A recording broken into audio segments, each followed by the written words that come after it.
그리스도인으로 산다는 것 말씀의 제목을 가지고 함께 좀 말씀을 나누고 싶습니다. 오늘 말씀을 보면 하나님의 자녀인 것을 증언하라고 성경에 말하고 있습니다. 그러려면 먼저 하나님의 자녀로 잘 살아야겠다라는 생각이 드는데요. 어떻게 사는 것이 하나님의 자녀로 잘 사는 것일까? 여러분들은 어떻게 생각하십니까? 어떻게 살아가는 것이 하나님의 자녀로 잘 사는 것일까요? 저는 이것을 생각하다가 우유부단이란 단어가 문득 떠올랐습니다.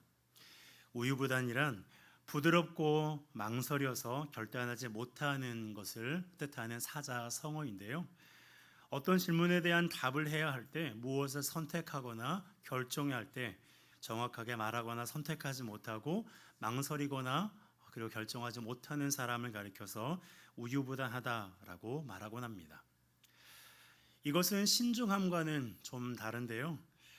차이점을 찾아보니까 신중함은 충분히 생각한 뒤에서 결정을 내리지만 우유부단함은 결정을 미루는 습관에 가깝다고 합니다.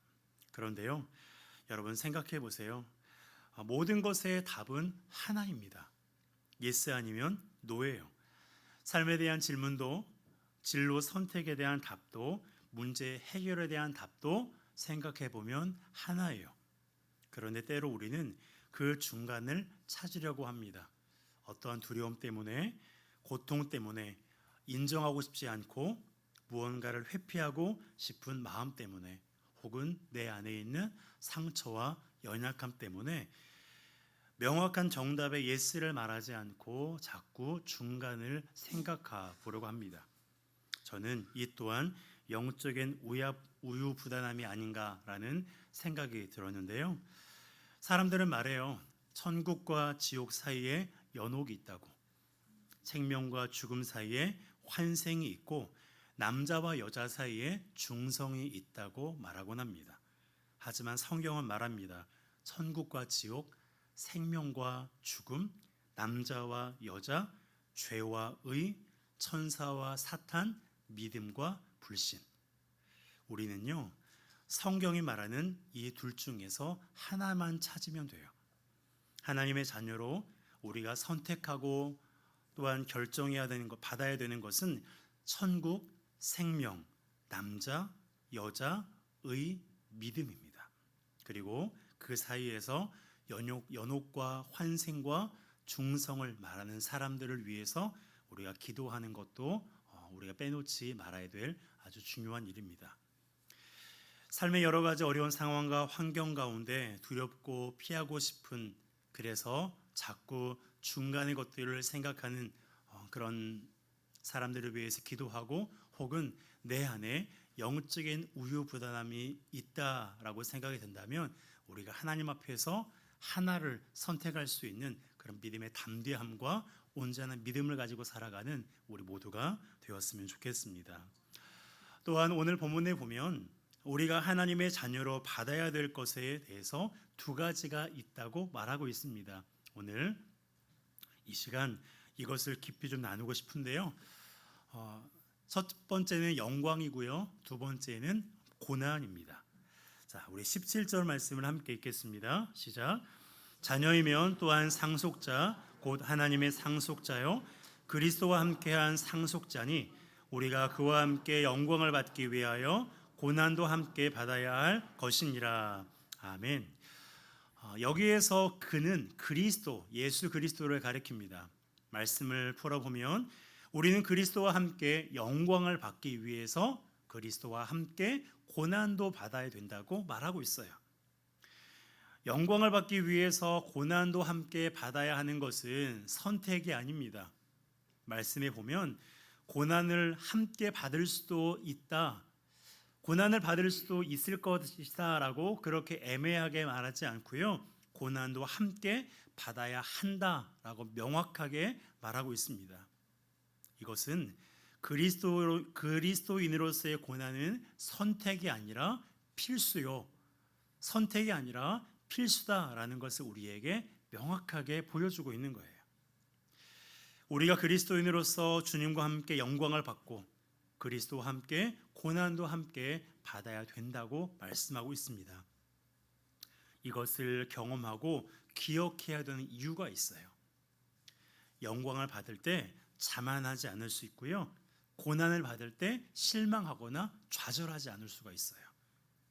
그리스도인이 영광과 고난을 함께 받는 것이 당연하다라는 것을 우리가 기억하는 것이 우리 삶에 기쁠 때 그리고 슬프고 괴로운 일을 만날 때 굉장히 중요한 삶의 지혜요 하나님의 말씀입니다. 그렇다면 그리스도인이 영광과 고난을 받는 것이 합당하다, 이것이 당연하다라는 것을 말씀과 더불어서 저의 삶을 여러분과 함께 좀 나누고 싶습니다. 첫 번째로 영광인데요. 영광이라고 말하는 요소들이 우리 삶에 참 많이 있습니다. 그러한 것들을 다 말하려면 시간이 부족하니까요. 그래서 오늘은 저는 딱 두 가지만 여러분과 함께 좀 나누고 싶습니다. 바로 최고의 영광과 최후의 영광인데요. 먼저 최고의 영광에 대해서 여러분과 함께 좀 나누고 싶어요. 자, 여러분은 그리스도인이 받는 것 중에서, 그리스도인이 누리고 있는 것들 중에서 최고의 영광은 어떤 거라고 생각하십니까? 그리스도인이 받은 것 중에서 최고의 영광, 여러분 그것은 어떤 거라고 여러분들 생각하십니까? 저는요, 하나님의 자녀가 된 것을 최고의 영광이라고 생각해요. 제가 목사잖아요. 그런데요, 이 목사의 직분을 받은 것이 감사하고 영광스럽지만 더 좋은 것은요, 하나님의 자녀라는 정체성을 가지고 살아가는 거예요. 저는 모태신앙으로 자랐습니다. 아버지가 목사님이셔서 어릴 적부터 교회에 다녔고 교회 반주부터 시작해서 섬김도 활동도 많이 했어요. 교회가 제 삶의 터전이었습니다. 당연히 천국이 있다는 것도 믿었고 제가 죽어서 천국에 갈 것도 알고 있었어요. 순수한 믿음이었습니다. 모태신앙인 저에게 이것은 지극히 당연한 일이었어요. 그런데요, 제가 하나님을 인격적으로 만나지 못했다면 어린 시절에 이러한 믿음이 흔들렸을지도 모르겠어요. 저는 모태신앙으로 순수하게 하나님을 믿었지만 21살에 인격적으로 주님을 만났습니다. 그때 비로소 제가 하나님의 자녀라는 것을 머리가 아닌 가슴으로 느꼈고 제 삶에서 그것을 경험하기 시작했어요. 그런데 하나님의 자녀가 되고 보니 내가 어떻게 하나님의 자녀가 되었을까? 나 같은 사람이 왜 하나님의 자녀가 되었을까? 생각해 보아도요, 도무지 모르겠어요. 여러분들은 아십니까? 여러분들이 왜 하나님의 자녀가 되었는지, 여러분들이 왜 하나님을 아버지라고 부를 수 있게 되었는지. 여러분, 우리가 하나님의 자녀가 된 것은요, 전적인 하나님의 은혜예요. 나의 공로 때문도 아니고 내가 어떤 자격이 있어서도 아니라 전적으로 완벽하게 하나님의 은혜로 말미암아 저와 여러분들이 하나님의 자녀가 된 것입니다. 하나님께서 연약한 저를 아시고 21살에 저를 만나 주셨고 하나님의 자녀라는 확신과 기쁨을 주셨어요. 그 뒤로 저는 하나님을 아버지라고 부르면서 늘 기도했고요. 그분의 자녀로 살면서 단 한 번도 교회에 다닌 것을 후회해 본 적도 없고, 하나님의 자녀로 살아가는 것이 때때로 힘들고 어렵고 귀찮을 때도 있잖아요. 그렇다고 해서 그것을 후회해 본 적이 없습니다. 하나님의 자녀로 살아가고 있는 것이 제 삶의 가장 큰 감사였거든요. 날마다 동행해 주셔서 감사하고 매 순간 인도해 주셔서 감사하고 넘어지고 쓰러지면 일으켜 주셔서 감사하고 너무 힘들고 괴로워서 눈물을 흘릴 때 제 눈물을 닦아주셔서 감사하고 말씀으로 깨닫게 해주셔서 감사하고 불쌍히 여겨주셔서 너무너무 감사했어요. 여러분, 하나님을 설렁설렁 어설프게 믿으면 재미도 없고요, 뭐가 뭔지 모르겠어요. 그런데요, 하나님을 인격적으로 만나고 제대로 알고 온전히 믿으면 그분만큼 좋으신 분이 없고 그분의 자녀로 살아가는 것만큼 흥미진진하거나 그렇게 행복한 것이 없습니다.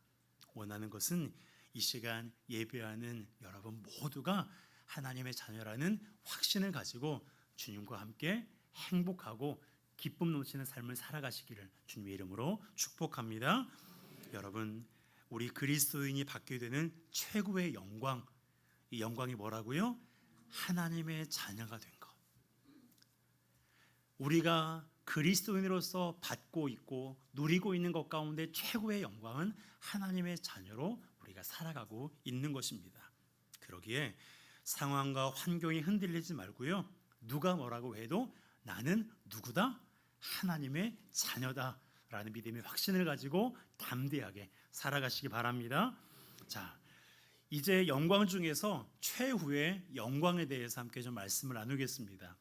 여러분, 그리스도인이 받게 되는 최고의 영광이 하나님의 자녀가 된 것이라면 최후의 영광은 무엇일까요?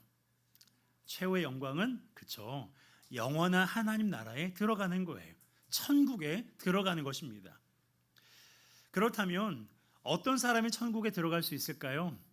돈으로도 못 가요? 하나님 나라. 무엇으로 간다고요? 믿음으로 가는 나라. 여러분, 천국에 들어가기 위해서는 믿음이 있어야 되는데 저는 이 믿음을 이렇게 말하고 싶습니다. 하나님을 영접한 사람, 그리고 하나님의 나라가 임한 사람이라고 말입니다. 그리스도인에게 있어서 하나님 나라는 우리가 여러분들이 말씀하신 천국, 우리가 죽음 이후에 가게 될 하나님 나라임에 틀림이 없지만 그곳에 들어가기 위해서 이 땅에서 우리가 살아 생전에 하나님의 나라를 경험해야 돼요. 그분의 나라가 우리 가운데 임하는 사람이 영원한 하나님 나라에 입성할 수가 있습니다. 자, 그렇다면 그리스도인에게 하나님 나라는 어디일까요? 자, 누가복음 17장 21절입니다. 함께 읽습니다. 저기 있다고도 못하리니 하나님의 나라는 너희 안에 있느니라. 아멘. 하나님 나라가 어디에 있다고요? 네, 여러분 안에 있어요. 하나님을 믿는 여러분들 안에 하나님 나라가 있습니다. 여러분, 이것을 우리가 어떻게 확신할 수 있을까요? 내 안에 하나님 나라가 있다는 것, 하나님 나라가 나에게 있다는, 임했다라는 것을 우리가 어떻게 확신할 수 있을까요? 여러분은 하나님을 어떻게 부르세요? 아저씨라고 부르세요? 아버지라고 부르세요? 혹시 아저씨라고 부르시는 분이 계시다면 네, 좀 시급합니다. 빨리 주님을 영접하시기 바랍니다. 여러분, 우리가 하나님을 아버지라고 부를 수 있는 것은요, 우리의 의지와 어떤 그렇게 교육을 받았기 때문이 아니고요, 하나님 나라가 우리에게 임했기 때문에 그런 거예요. 여러분, 기도하실 때 어떤 마음으로 기도하세요? 하나님이 내 기도를 들으신다는 마음으로 기도하지 않습니까? 그걸 우리가 어떻게 알 수 있어요? 하나님 나라가 우리 가운데 임했기 때문에 기도할 수 있는 거예요. 나는 오늘 죽어도 천국에 갈 수 있다는 확신이 여러분에게 있습니까? 있기를 축복합니다. 여러분, 내가 오늘 죽어도 천국에 갈 수 있다는 확신을 저도 가지고 있거든요. 여러분도 가지고 계실 것 같은데 어떻게 우리가 이 확신을 가지고 있어요? 하나님 나라가 우리에게 임했기 때문에 그런 거예요. 여러분, 그것이 증거입니다. 하나님 나라가 내 안에 임했다라는 증거가 바로 이러한 이유 때문에 그런 거예요. 그리고 또 하나가 있습니다. 바로 예수님께서 성령을 힘입어 귀신을 쫓아내신 것 또한 예수님의 권리요, 예수님의 능력이라고만 우리가 생각할 게 아니라 바로 예수님께서 성령을 힘입어서 귀신을 쫓아내는 것 그 자체가 뭐냐면 하나님 나라가 우리에게 임했다는 증거래요. 자, 볼까요? 마태복음 12장 28절입니다. 함께 읽습니다. 그러나 내가 하나님의 성령을 힘입어 귀신을 쫓아내는 것이면 하나님 나라가 이미 너희에게 임하였느니라. 아멘. 자, 여러분은 어떻게 생각하세요? 예수님께서 하나님의 성령을 힘입어서 귀신을 쫓아냈다고 생각하십니까? 아니면 바리새인들이 주장하는 것처럼 귀신의 왕 바알세붑을 힘입어서 귀신을 쫓아냈다고 생각하십니까? 전자예요, 후자예요? 네, 전자입니다. 그래요. 예수님께서 귀신을 쫓아내시는 것은 그분의 권위로 한 것이지만 동시에 하나님 나라가 우리에게 임했다라는 증거라고 주님이 말씀하는 것이에요. 여러분, 하나님의 영으로 예수님께서 귀신을 쫓아내셨어요. 이것은 곧 하나님의 나라가 이미 나중도 아니고요, 이미 우리에게 임했다라는 것을 말하고 있는 거예요.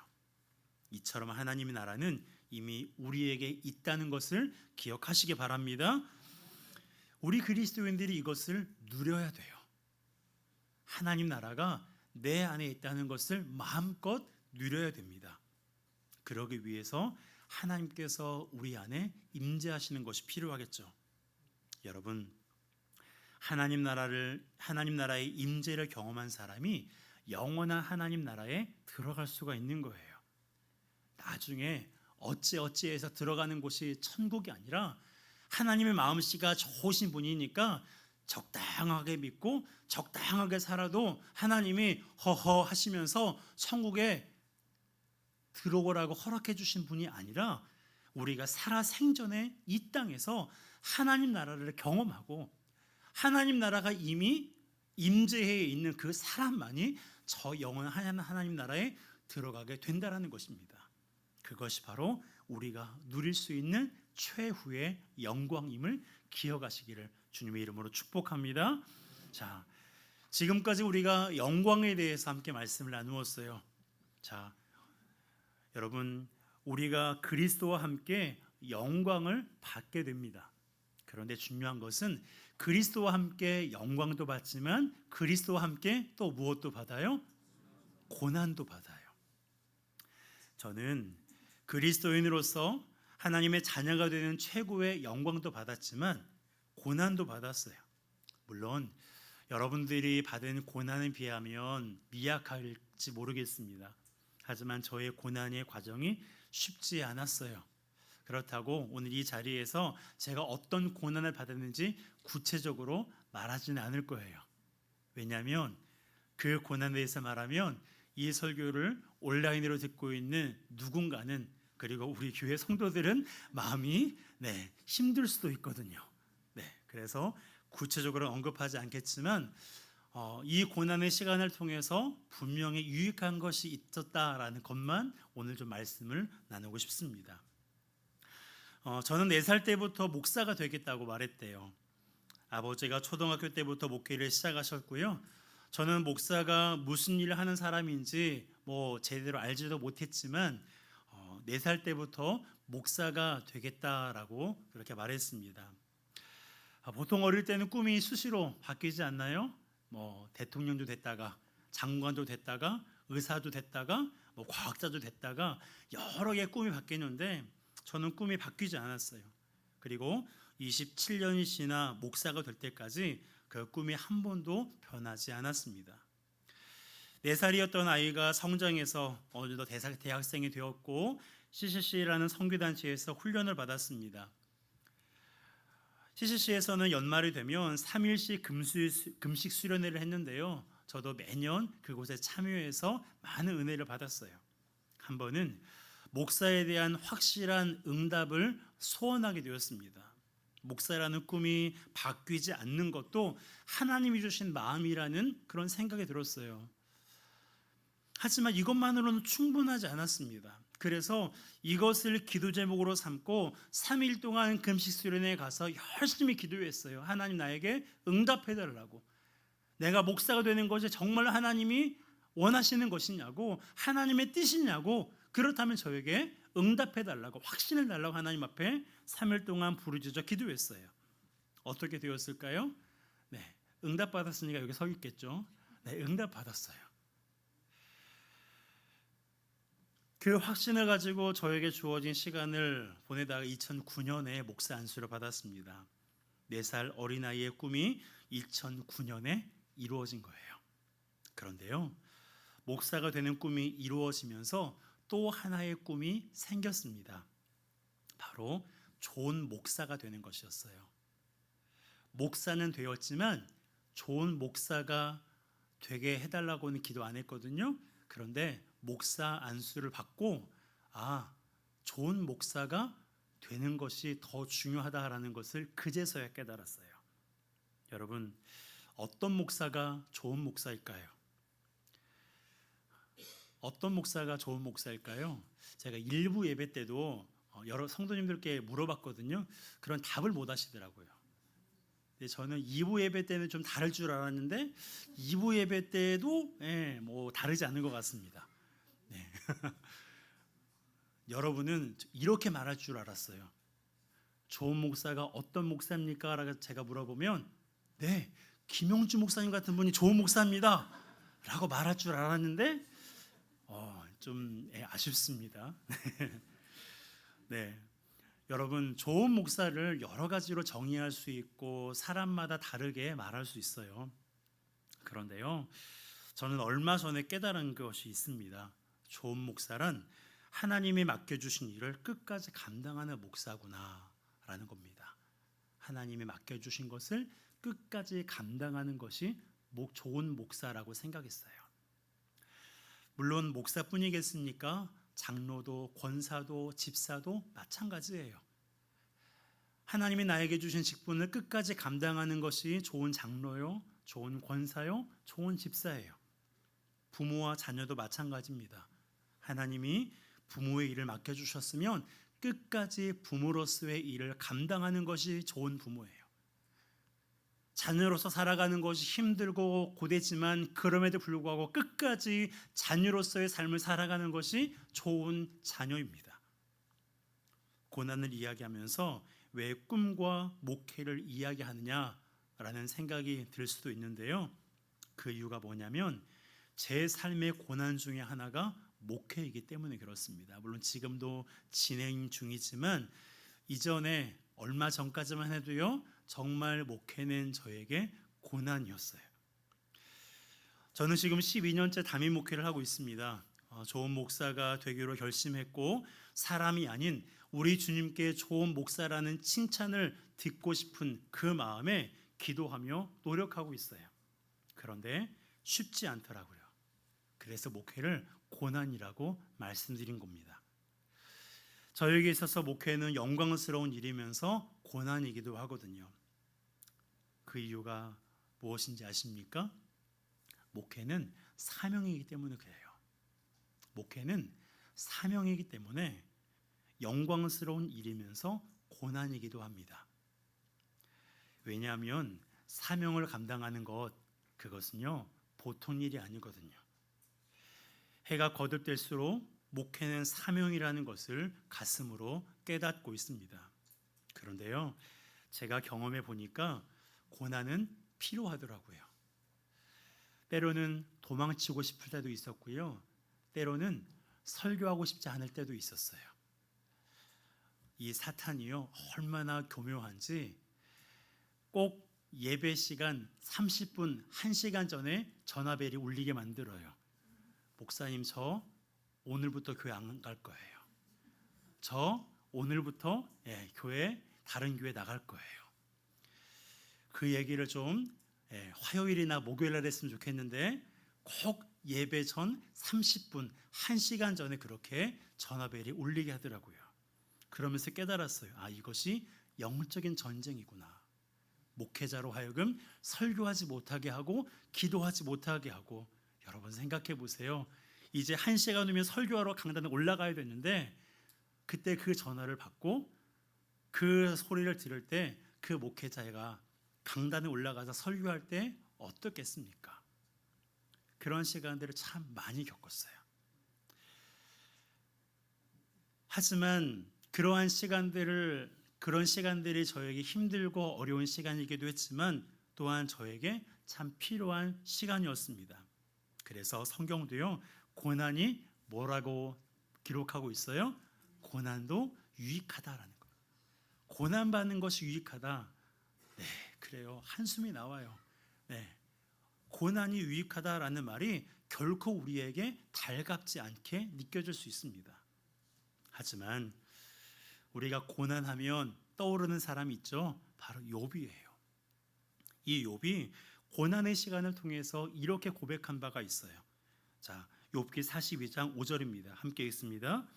내가 주께 대하여 귀로 듣기만 하였사오니 이제는 눈으로 주를 배움나이다. 아멘. 여러분, 욥이 고난을 받는 것 아시죠? 너무나 극심한 고난을 그가 하루아침에 당했어요. 그가 그 고난을 통해서 얻은 유익이 성경에서 말하고 있는데, 어떤 사람들은 욥이 그 고난을 통해서 재산이 배로 불어났거든요. 그래서 그것이 유익이요, 그것이 축복이라고 생각하는 사람들이 있는데, 욥은 그렇게 생각하지 않았어요. 욥은 이 고난을 통해서 무엇을 축복이라고 여겼느냐? 바로 내가 이전에는 하나님을 귀로 듣기만 했는데 이 고난을 통해서 하나님을 무엇으로 보았다고요? 눈으로 보았다라는 거예요. 직접 보았다는 말은 아니에요. 그만큼 하나님과의 관계가 친밀해졌다라는 것을 말하고 있는 겁니다. 여러분, 고난을 통해서 반드시 유익이 있어요. 제가 얻은 고난의 유익 또한 있는데요, 그것을 여러분과 좀 나누고 싶습니다. 한 영혼이 소중하다는 것 우리 모두가 알고 있지 않습니까? 저도 알고 있었어요. 그런데 이 고난을 통해, 목회라는 이 시간을 통해서 한 영혼이 얼마나 소중한지를 뼈저리게 알게 되었어요. 믿음의 동역자가 소중하다는 것 알고 있었어요. 그런데 목회를 통해서, 고난을 통해서 믿음의 동역자가 얼마나 중요한지를 알게 되었습니다. 그 중에 한 분이 형님 같은 김영주 목사님이에요.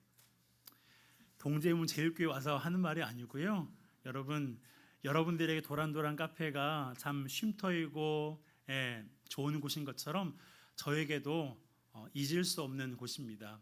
커피가 생각나면 목사님이 타주신 그 카페 라떼를 마시면서 목사님과 이런저런 도란도란 얘기를 하면서 마음의 위로함을 받고 격려를 받고, 그렇게 목사님 사주시는 맛있는 밥을 먹으면서 힘을 낸 적이 참 많이 있어요. 그러기에 동대문 제일교회 제가 너무나 감사한 마음입니다. 여러분, 믿음의 동역자 너무나 소중해요. 지금 여러분과 함께 예배하고 있는 주변에 계신 분들 계시죠? 제가 우리 교회 성도들에게는 종종 인사를 시켜요. 어떻게 인사를 시키냐면, 여러분들 주변에 계신 분들에게 이렇게 인사하라고, 나와 함께 예배 자리에 있어 주셔서 감사합니다 라고 인사시킵니다. 네, 여러분도 한번 해볼까요? 나와 함께 예배 자리에 있어 주셔서 감사합니다.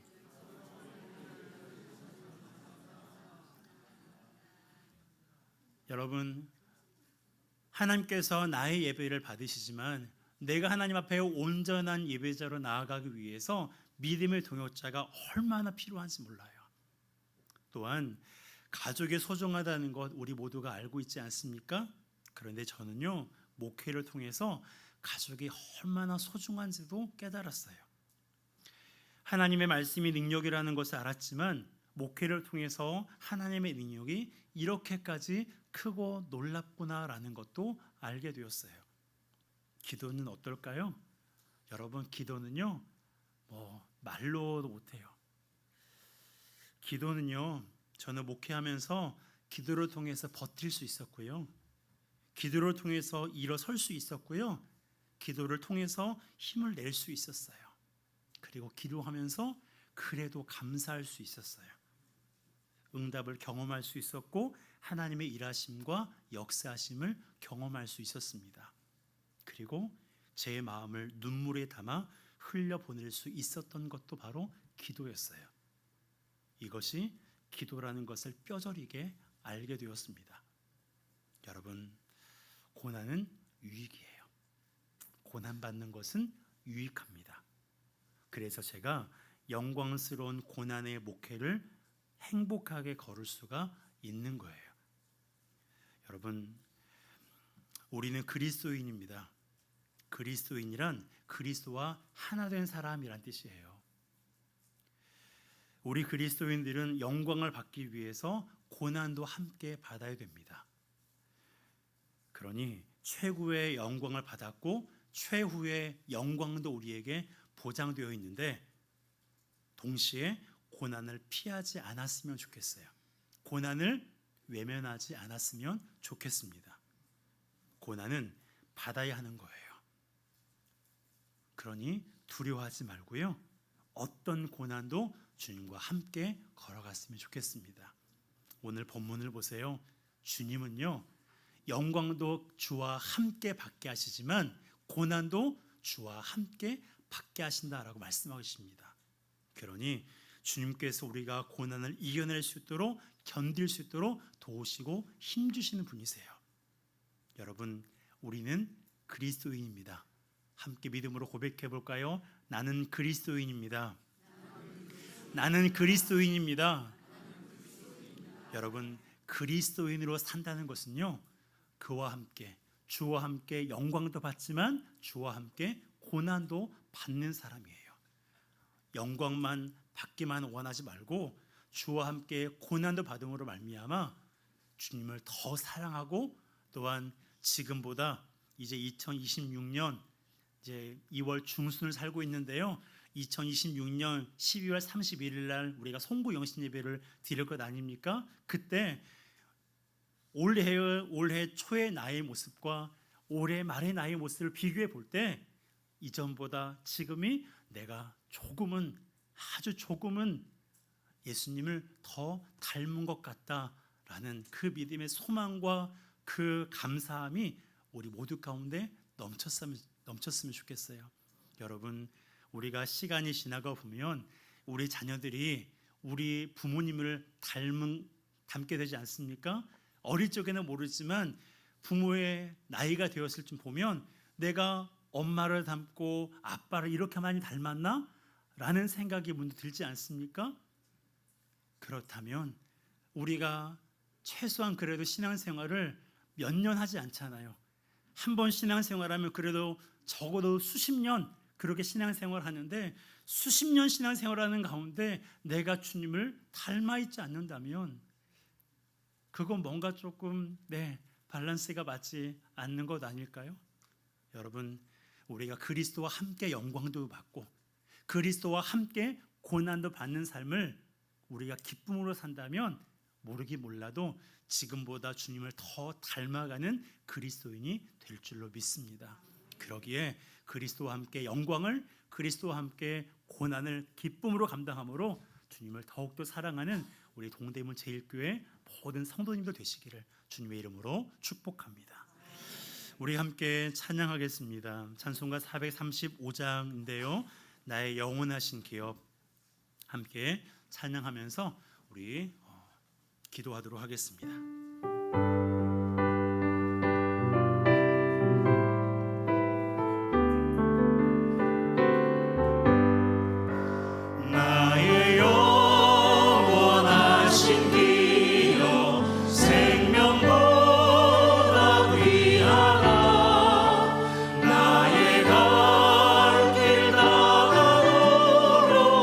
나와 동행하소서.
보면 이렇게 기록하고 있습니다. 어두운 골짜기 지나가며 험한 바다 건너서 천국 문에 이르도록 나와 동행하소서. 우리는 때때로 천국 문에 이르는 것만 생각하고 그 과정은 잊어버릴 때가 있어요. 그런데 우리의 삶의 여정 가운데는요, 어두운 골짜기도 있고요, 험한 바다도 있어요. 믿음으로 살면 모든 것이 형통할 줄 알았는데 내가 생각하는 형통이 아닌 주님과 함께 걸어가다 보면 주님이 주시는 형통이 이런 것이구나라는 것을 우리가 알게 됩니다. 이 시간 주신 말씀 붙들고 기도할 때에 하나님, 제가 최고의 영광을 누리게 해주셔서 감사합니다. 내가 하나님의 자녀로 살아갈 수 있음에 참으로 감사합니다. 그리고 하나님의 자녀로서 최후의 영광이 나에게 보장되어 있음에 더욱더 감사드립니다. 나 같은 사람이 하나님의 자녀가 되었고 영원한 하나님 나라에 들어가게 된다는 이 놀라운 사실 앞에 주님, 지금의 고난도 역경도 견디게 해주시고 영원한 하나님 나라를 바라보며 내가 늘 감사함을 잃지 않게 하여 주시옵소서. 더불어 여러분 지금 어떤 고난 중에 있습니까? 가정에, 직장에, 학교에, 사람들과의 여러 가지 그런 고난 가운데 있는 분들이 계실 텐데 여러분 그 고난 두려워하지 마세요. 주님이 말씀하셨어요. 나와 함께 고난 받자고. 너 혼자 내가 내버려 두지 않고 나와 함께 나도 너의 그 고난의 현장에 있을 거라고. 주님이 우리를 도우시기에 고난을 견딜 수 있고 버틸 수 있고 그 고난을 통해서 주님을 닮아갈 수가 있는 것입니다. 주님, 제가 최고의 영광과 최후의 영광을 누리게 하시니 감사합니다. 더불어 주님과 함께 고난도 받겠습니다. 이 고난을 통해 주님을 더 닮을 사람으로 주님을 더 사랑하는 그리스도인이 되게 하여 주시옵소서. 이 시간 우리가 주여 한번 힘있게 부르고 함께 기도하겠습니다. 주여,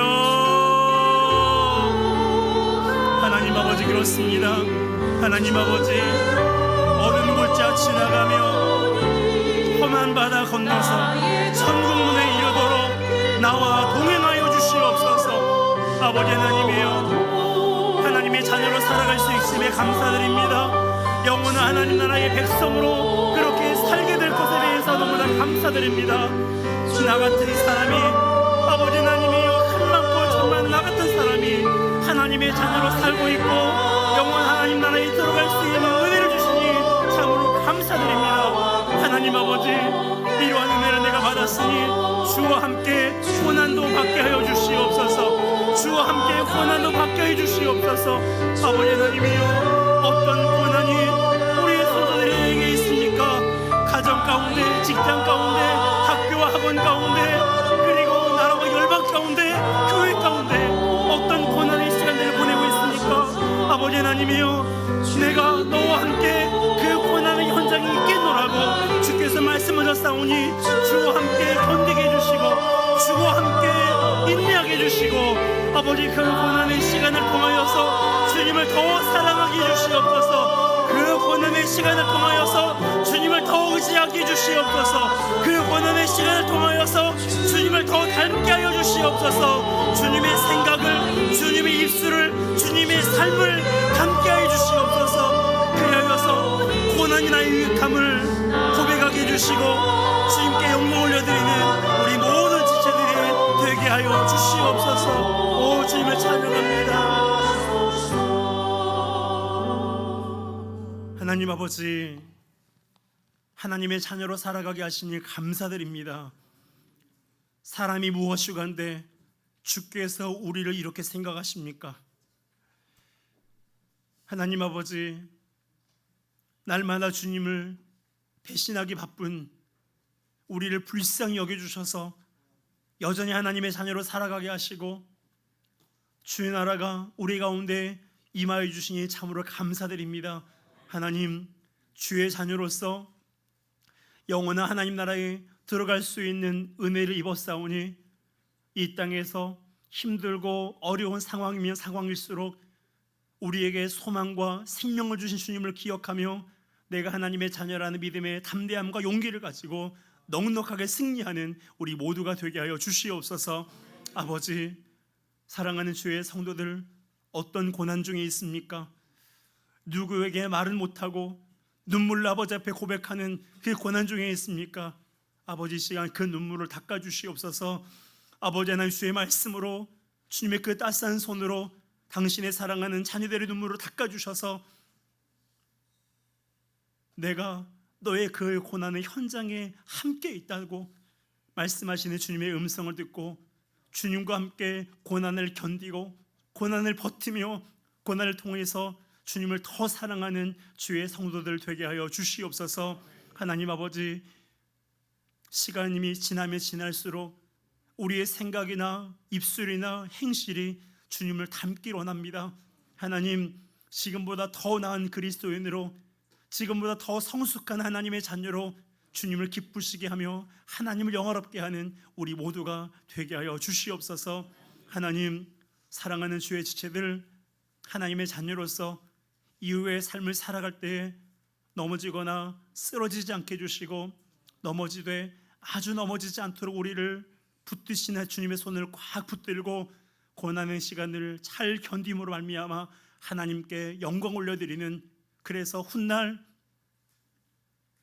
네가 믿음으로